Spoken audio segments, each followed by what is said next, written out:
The U.S. economy surged forward in Q2 2025, growing at a robust 3.8% annualized pace, a significant leap from the earlier 3.3% estimate, as reported by the Commerce Department on September 25, 2025. This rebound, which marks the first recovery since the pandemic, came after a sluggish first quarter that dropped 0.6% due to the fallout from President Trump's trade wars. But here's where it gets controversial. While the economy is showing strength, the looming threat of tariffs could reshape the future. Tariffs, which have been a hot topic in economic circles, may have a lasting impact on the U.S. in 2026. According to the OECD, these trade barriers imposed on goods from nearly every country are meant to protect American industries, but they've also created uncertainty for businesses and consumers.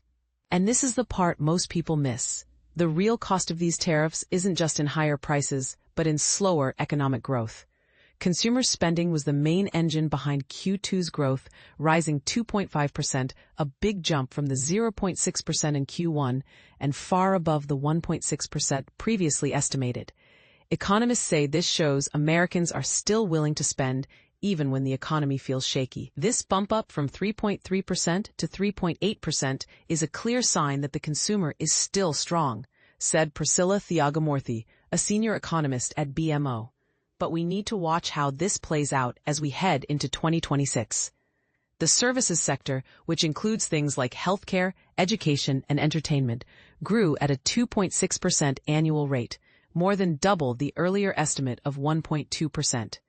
This suggests the economy is becoming more service-based, which is a shift from its manufacturing roots. However, private investment fell sharply, with residential construction dropping 5.1% and business inventories taking a hit that slowed growth by over 3.4 percentage points. Meanwhile, the Federal Reserve has been cautiously optimistic.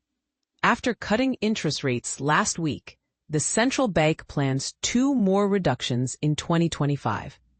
But some economists, like Bill Adams of Comerica Bank, caution that the case for further cuts isn't clear-cut after today's data. The Fed's dot plot shows they're likely to cut again in late October and December, but this isn't a slam dunk, he said. We'll have to see how the PCE index performs next week.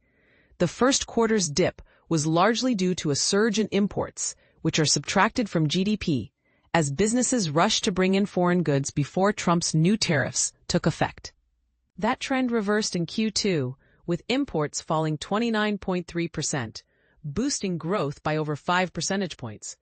Yet, the underlying strength of the economy, measured by consumer spending and private investment, grew 2.9%, up from 1.9% in Q1.